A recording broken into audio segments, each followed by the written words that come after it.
I think it's harder now than ever to create the type of friendship, the type of relationship needed in order to ask for help. When I'm talking about asking for help, many times it's about not necessarily, can you help me move on Saturday? It's, can you give me 15 minutes of your time because I'm falling apart and I need someone to sit with me during that. That is one of the most vulnerable things we'll ever do. It's taking the effort and the time to nurture your friendships like you would a romantic relationship. So sometimes these are hard conversations like, we've been friends at work for a little while. I would love to hang out with you more and get to know you better. And I think you're cool. And what would you think of that? Asking friends out on a date. That is vulnerable. Well, hello there, and welcome to this episode of the Terri Cole Show. So glad you're here. I just had an amazing conversation with one of my friends, Andrea Owen. And she is a keynote speaker. She's a life coach. She's an author. She's kind of a Hellraiser in her own little way. She is creating a global impact in women's empowerment with her books being translated into 19 languages and available in 23 countries. She helps high-achieving women maximize unshakable confidence, master their mindset, and magnify their courage. Yeah, that's what we talked about, all of those things. And she just re-released a book of hers that I really loved called 52 Ways to Live a Kick-Ass Life. It's all updated, full new tools, challenges, fresh insights, right? Because the first one, I think she wrote in 2011. So it really is updated. So we talked everything about confidence, about people pleasing, about effective communication, about recovery, about her background, some of my background. So I hope that you enjoyed this interview with Andrea Owen as much as I enjoyed interviewing her. Wow. I'm super excited to welcome back. I don't know, second, third time, fourth time. I don't know. It's because this show's been on. We've been friends for a long time. And this show's been on for a long time. Andrea Owen, Lost welcome count. back to the Terri Cole Show. Thank you so much, Terri. I'm so excited to be back. I'm so glad you're here. All right. So many things to talk about. First of all, let's talk a little bit about your own trajectory into doing what you're doing. Like, what set you up to be this master life coach and doing all the stuff that you've been doing? Tell us a little bit about what you do and, like, sort of, if you were a Marvel movie character, what would your origin story be? My hero's journey. Yes, please. Well, and I think it's, if we're going to talk about that, I think from a child, I've always been sort of a seeker. But back then I didn't know what that was. I always wanted to talk about the elephant in the room, and I knew something existed, but I didn't know what it was. Just this discomfort. Decades later, I found out it was, feelings and emotions and like what's there and the hard parts and things like that. And as a Gen Xer, it just wasn't, a thing. So fast forward, I got married to someone I'd been with since I was a teenager. We didn't have a whole lot of skills, and that relationship ended up ending very badly with infidelity and gaslighting and all these things that many of us walk through. My life totally fell apart. Then I dated a con man, and it was a nightmare. And I had like an existential crisis and a moment of like, why? Yeah. But also had the wherewithal to know that it starts with me, because I'd been blaming everybody else and like putting all my eggs in their basket. So that's what started both my personal and professional trajectory. And that was around 2006. Wow. So a lot has happened since then, but it really was a moment that brought me to my knees, which I don't think everyone has to get to that point, but it was my experience and forced me to really kind of look in the mirror at like what I have control over. And that's where I started. It's such it's such a all of our story. Do you know what I mean? Like, not to say it's not unique to you. Of course it is. But I think that I loved what you said about, it brought you to your knees.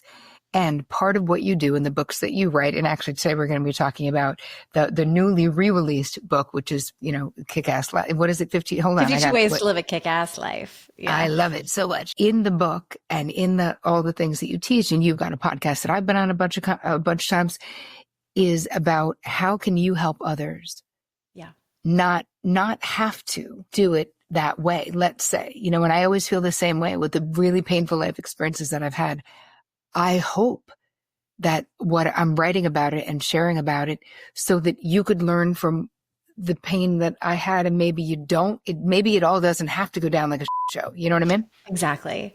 That's my hope. Yeah. And I hope that I can turn my pain and trauma and healing to as a gift to others. And I think, that's many of us who come on these podcasts, that's our goal. Yes. So what inspired you now to re-release 52 Ways to Live a Kick-Ass Life, which I loved in its original incarnation, which was 2013. So I know it's been fully updated with new tools and new challenges, fresh insights, but why the update? A few reasons. The most obvious one is I wrote it in, 2011, 2012. It was released in late 2013, early 2014. It was a different time back then. And that, for example, like one of their very first chapters, I'm talking about how, you're solely in charge of your reality and your thoughts create your destiny and things like that. And that's just simply not true. I've grown as a woman and as a professional, as an expert in this field. And there are certain things that were, to put it very directly, like toxic positivity. It was peppered in. And it was just sort of the thing that kind of like, it just bothered me over the years. And so 10 years went by and we contacted the publisher, and that was really the main thing. And they said yes. And so, I was like, well, we're here. Let's add some tools of things that I learned. We've had enormous social unrest and political change and new topics that are relevant in the field of personal growth, and specifically around women's empowerment, that I wanted to address. Also, take responsibility for. And I do that in the introduction. And because I think that everyone grows and learns and changes for the better. And I wanted to point to that all of us do, and to take responsibility for it. That's actually great. And it's funny. It's like the world has changed so much since then, and you've changed so much since then. So it's kind of great that you get a chance to sort of go back and be like, okay, well, this is what I would think about that now. It's funny. I look at my earlier writing, and when I was writing 15 years ago, I was like, so sure. I was so goddamn positive of like everything, and it's so interesting to see as I've matured and grown up more, how I'm a lot less sure. I'm more like, hey, maybe this not. Might work for you. And it might not. But I look back and I think that I agree with you. There's a certain amount of almost like hubris. We were like, what was I thinking when I wrote like, this is a fact? You're like, is it though? I'm not sure it is. Okay. So let's talk about stuff in the book that, of course, is all still relevant, and we are still dealing with this stuff. Let's first just talk about toxic positivity. Yeah. Let's just get into it. Yeah. And I think it's one of those things where both things can be true. Like at my core, I am inherently a cheerleader. It's why I decided to become a life coach instead of a therapist back many, many years ago, is because what I'm really good at is motivating and inspiring, and the energy and enthusiasm that I bring is true to my nature and part of my purpose. So that can be true. Like I can be the consummate cheerleader and help people just feel alive about the changes that they're about to make, because it can feel kind of heavy and serious and scary. So I still believe in that. I still believe in just women's empowerment in general. And at the same time, and where the answer to your question comes in, is we as leaders in the field need to also acknowledge everyone's experience. So for me so toxic positivity might say like, it doesn't matter what your circumstances are. You can heal from your trauma in 6 months if you use my program. Like, well, not everyone, some people, there is neurodiversity. Some people grow up without the resources and support that other people have. It just, things like that, even talking about different races and genders and sexualities and how that matters in terms of the resources that we have and everything. And so, access, right? When you think about it too, like if you're looking at really acknowledging our own privilege and being like, we have a certain level of access that I agree with you. We can't come from the point of view that assumes everyone does because we live in a racist society, and that's not true. Right. Not everyone does. So I think, yes, on that with toxic positivity, but I also, there's another sort of form of toxic positivity that I know you write about in the book, where So let's talk a little bit about that one where people can't stop like being a silver lining detective no matter what has happened. Yeah. Whether it's a friend or an author or whomever, Hmm. is the advice is to always look at the bright side. Well, at least it didn't happen this way. Yep. Well, it could have been worse.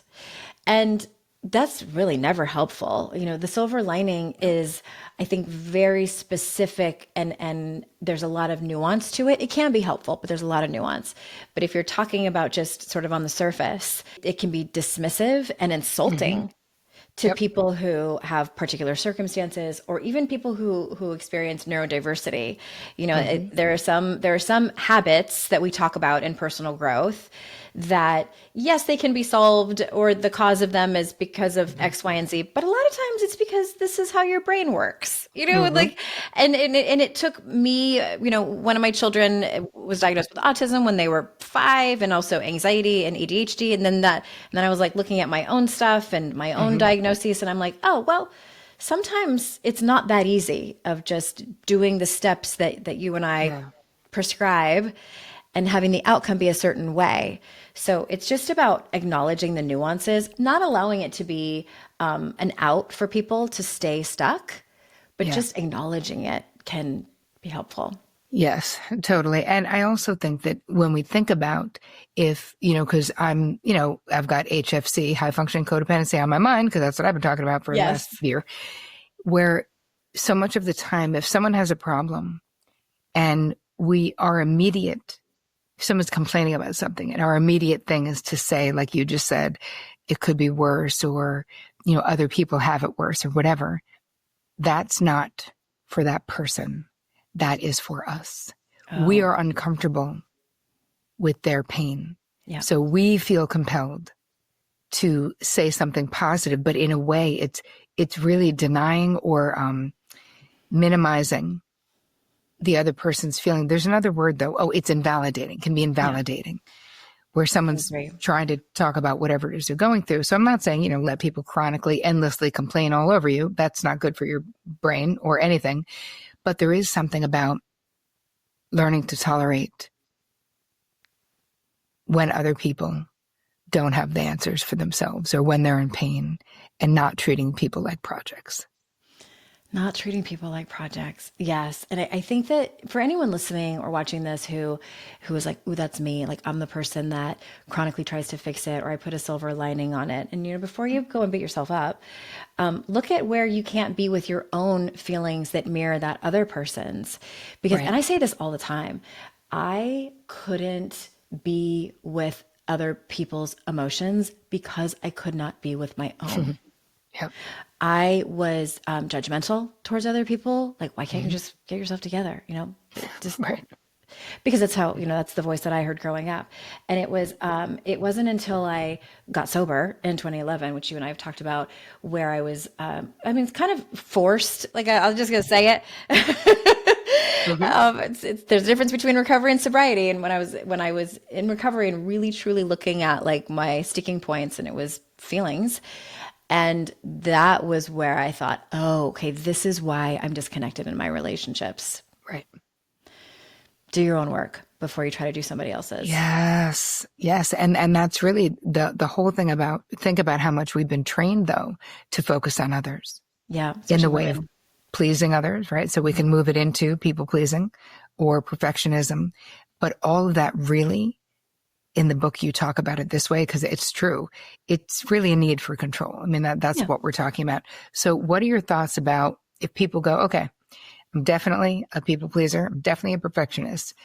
Where could I even start Yeah. to change those behaviors? What would your thoughts be? I immediately want to jump way into the deep end. I call it the 7 layer dip. Like, let's go all the way down. I'm obsessed with the root of the problem. Mm, And for a long time, and when I wrote the first edition of this book, hmm. I was certain that the root of the problem was self-talk. If you can solve that, if you can learn Yeah. to speak a new language, essentially, easy, Easy, you solved the problem. What I quickly realized that there was still a sticking point for people. What is that? So then in 2014, I went and got trained in the methodology of Brene Brown's work, and it was around shame and shame resilience, to be more specific. That is the root of the problem. So anytime someone is engaging in, and I don't want to say anytime because then we're falling into certainty. Many times when we are engaging in perfectionism, people pleasing, control. And a lot of times, even things like overachieving, numbing out, isolating, this is in an effort to avoid criticism, blame, failure, judgment, shame. And it's not that people walk around feeling ashamed all the time. I want to Right. make that clear. It's that we know what shame feels like if we are seen as imperfect, if we are seen as not saying yes when someone expects us to, if we are seen expressing our feelings and being called too much, if we are seen, just if we are seen at all, can be its own thing. We know what that feels like and the exposure of it. And so that's where we try to engage in perfectionism, people pleasing, control, because it's more certain. Like we can try to control how we are perceived by others. That's the crux of it. And what I just talked about for the last minute and a half is a lot. Mm-hmm. It It's its is. own day long workshop. It sure is. But I do think that the shame, really understanding what we're trying to avoid Yeah. with these behaviors, because here's the thing. We make sense as human beings, right? What we do makes sense. And it always would make me feel good when my therapist would say that. I would be talking about some behavior that I was doing that I hated, that I was feeling ashamed of, I was feeling bad about. And she was like, well, did it make you feel better in the moment? And I'm like, yes. And she's like, see, because your brain makes sense. Yeah. And so if you're saying you don't want to do that, we can talk about that. But it's not making it pathological, right? It's Right. like, okay, you were seeking relief, but maybe that's not the right way to go about it. I'm always asking my clients if they're willing to sort of slow down from running away from particular feelings and turn around and can we just look? Can we together? I'll be with you. Like let's look at what is it? What is the fear? And then it just comes up when you ask the questions. People will just say sort of what it is.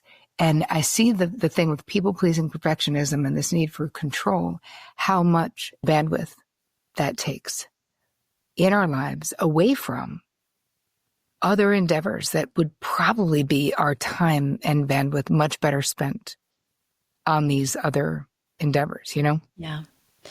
Yeah. And I think I want to say too, and this is, I think, what you were pointing at, they work for a little while. I always kind of half joke that perfectionism and control got me to graduate with honors from college. Yep. And they work, so we keep relying on them. And there's a saying, I take a lot away from the 12 steps of Alcoholics Sure. Anonymous, and they say it works until it doesn't. And they're talking specifically about drinking and booze. I think Right. it's the same with these behaviors that we employ. They work until they don't. And then they start to feel really terrible. And then many times that's the point where we're like, why do I not feel great about how I'm showing up in the world? Why are my relationships falling apart? Because a lot of Right. this has to do with codependence as well. And Yeah. I also want to say, even as far as I have come, and I don't know if you can relate, but the decades that I've been doing this work, not just doing it personally, but teaching it professionally, I still fall into some of those behaviors sometimes on the regular. Absolutely. Yeah. I It's don't, like I a have to, it's like a comfortable yes. friend. Yes, I have to say, I always talk with high functioning codependency, which a lot of this stuff overlaps. I always talk about we can get into recovery, right? But there's no cure for this experience. It's like any other compulsive behavior. And in the book, in Too Much, I actually write a whole story about slipping back into like super codependent behavioral pattern when my mother got diagnosed with cancer over the pandemic. Like I was already, if you're someone who's a recovering control freak, a pandemic can really kick up those old feelings, those Oh, old it did it for desires. me. Yep. And then my mother getting sick, where you can't control it. It's like dangerous to go to the hospital. It was just a whole thing was a nightmare. In the book, I talk about how that's a relapse, right? So I relapsed into this old behavior, trying to control my sisters, telling everyone what to do, making a Janny's healing calendar with making everyone sign up to call her and, The doing overfunctioning. anything. Yes. But why? To not feel Mhm. how scared I was about her mortality. I didn't want her to die. I still don't. She's not dead. She's alive and she's fine. Thank God. But that I feel like these behaviors, you just said, you fall into them. There's a reality that when you're empathic, when you're a feeling human being, and for many of us, and many of the people in your crew and mine as well, we identify as being highly sensitive, or we identify as being empathic in like a different way, where you were really in our feels a lot of the time. And so it takes a certain amount of energy. In the book, you talk about the whole mindset of like, being strong and sort of not giving a about things, right? This give zero right? That was what we used Yeah. to say. And that in the book, you talk about it as potentially doing more harm than good for what it is we want to achieve in life. So let's talk a little bit about that. Yeah, it's the all or nothing mentality, that it's Yes. black or white. And and this is also something new over the last few years that wasn't present Mm-hmm. with me when I first wrote the book is the concept that multiple things can be true at once that seem counterintuitive, that seem opposing. With the particular case of giving zero, I think that it's a nice sentiment. It means well. It's an expression that means well. And in a culture where women are socially conditioned and brought up to care more so about other people's comfort and what they think more so than our own, I Mm-hmm. think that it means well. However, it's the extremism of it that concerns me. And also, I do not love, I call it the memification of personal growth. We take these big concepts of, not taking things personally or not, caring whether the opinions of other people, and we parse it down into several words to fit on a meme for Pinterest or Mm-hmm. Instagram. And it misses so much nuance. And then people walk Yep. away feeling worse about themselves because they can't do the thing that they read on the meme. And Right. this is one of those. And my short answer is that it's learning how to care about the right amount of people's opinions, Right. your own being the most important. And Yeah. and one of my takeaways from my Brene Brown training is it's called the square inch box, and Mm-hmm. it's literally a square inch box, which is pretty small, and you write the names of the people that you care the most about their opinion, and you think about why. Like, is this someone that you have built a reciprocal trusting relationship with? Mm-hmm. The question that I get a lot of times when I'm doing this exercise with people is they say, do I have to put my mom on there? I'm like, no, you You're like, don't, if you no. don't want to. And like they Mm-hmm. feel bad about it. And so like these are the types of exercise I'm talking about. It's particularly when it comes to like whose opinion do we care about? And it might depend on Mm-hmm. different parts of your life, whether it's work or parenting or whatever. But yeah, that's just one of many memifications, miniaturizations that kind of chaps my hide. Well, it chaps mine too, and especially in respect to the mental health world, because now Mhm. it's funny, it's become popular. It's trending. Yes, it's trending in a way. And you hear there's so much. I love that people are talking about it, but there's a lot of myths, misconceptions, misuse Mm-hmm. of terms, whether it's narcissism, whether it's gaslighting, whether Yeah. it's love bombing, whether it's trauma bonding, Codependence. codependence, where Yeah. I'm like, okay, people still don't know what it is. I saw something the other day that someone had written, and I'd seen it before, but they're like, not everyone is a narcissist. Some people are just regular assholes, True. Or right? entitled. Yeah, or they're just entitled. Yeah, especially men that grew up in this culture. Like, Yeah. Yeah. I mean, not all, but yes. I mean, there's a reality of that. So let's talk about, because I find this in my community. In the book, you talk about how people can break out of isolation and sort of actually reach out for support. Because I think that, at least in my community, asking for help is very difficult. mhm. I want to start by saying I think that many times the reason that asking for help is hard because we have to expose a part of ourselves that we feel sometimes ashamed of. Hmm. At the very least, we feel afraid of exposing it for fear of judgment, criticism, feeling like we're the only one. It is incredibly vulnerable to ask for help, not Mm-hmm. just for the sake of accepting the help, but for the sake of exposing our own vulnerabilities. Yes. I want to start there, because I think it's a point that needs to not be stepped over, and Right. because it's not that easy. It's not that simple. Mm-mm. So to acknowledge and have compassion for yourself that you haven't done it yet. Please be kind to yourself around that. Mm-hmm. You're not alone, and it's a valid fear. It's a valid fear, 100%. That being said, I also don't tell people to do this willy-nilly. It needs to. I love how Brene says, with someone who's earned the right to hear your story. That's what Yeah. she's talking about when Yep. she's saying, when we're saying like ask for help, because you are having to tell someone in essence your story. It may not be a traditional from a traditional sense of a story, but you're Mm-hmm. telling someone the story of your heart, your feelings and your experiences. That's your story and it's from your heart. So I just wanted to spend a moment on that. And this part takes effort, and I'm sorry, but it does, especially as adults. And I, if we're talking about men, we have a loneliness epidemic. They're the, Mm-hmm. what is it, like the subgroup that takes their own life the most statistically. Yep. Adult friendship is challenging.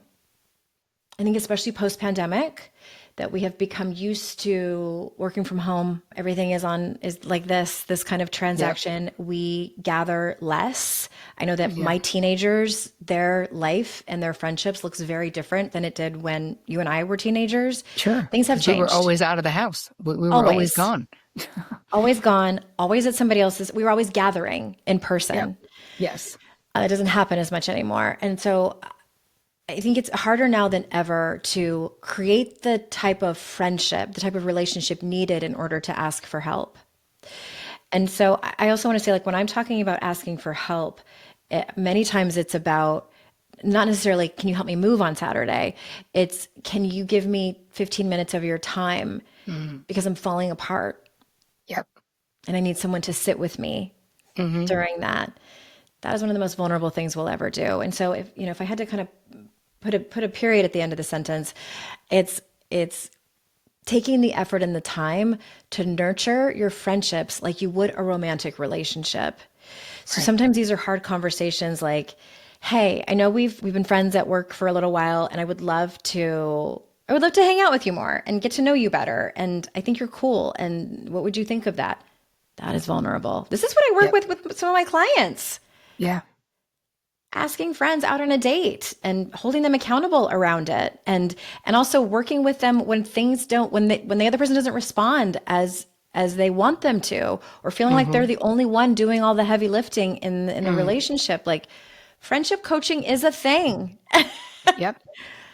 Yeah. It really is. And I think that another part of this that we don't talk about a lot with friendships is that a lot of times we're playing unresolved injuries out in friendship. So if you're someone who had a very punitive mother, but you didn't really figure it out, you may find yourself with super judgmental friends who you feel like you're trying to please and you're walking on eggshells around. And it's like, how is this familiar to me? Right? I'm repeating something, which is why I always feel like really figuring out the original injuries, like the big ones in our lives, is so important, because we're going to talk them out or we're going to act them out, because they're not just going to go quietly into the night, right?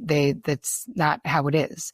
So if we're acting it out in friendships, we need to go, okay, why don't I have better boundaries with this person? What is this? And Why am I if we, tolerating this? Yes. yes, exactly. And we can really figure out why we are, really, by just looking and going, wow, this person reminds me so much of my punitive mother. And suddenly I had a situation. I had a therapist years ago who I had something happening with Vic that I was sort of having an amplified response to. And I realized, wow, I'm having a transference to my mother. Like it's not whatever he's doing is reminding me of something I didn't like or something that was scary about my mother.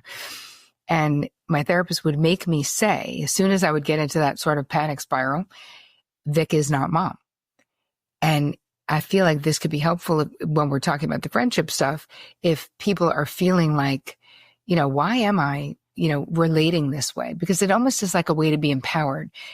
Because really, when we're having a transference, it's almost like I would turn into the little kid and start relating to Vic that way rather than from the grown up Empowered person Terry. that I actually am. Make sense?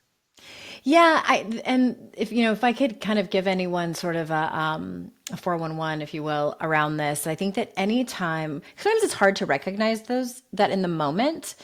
So I think that anytime you have a little bit of a visceral reaction to something that Yeah. you typically dismiss, and that's the thing that I would just pay attention to. You don't need to take any action on it right away, but just start paying attention to your pattern in the friendship. And it's not about making the other person bad or wrong. It's not about making you or bad or wrong. Just notice, because I noticed that if I look back on some of my friendships where I let things slide, that was my pattern, is that somebody would do something that would hurt my feelings, even if it was just a little bit. And I would think to myself, well, it's not that big of a deal. And just, I'm probably overreacting, which Yep. coincidentally is what I heard growing up.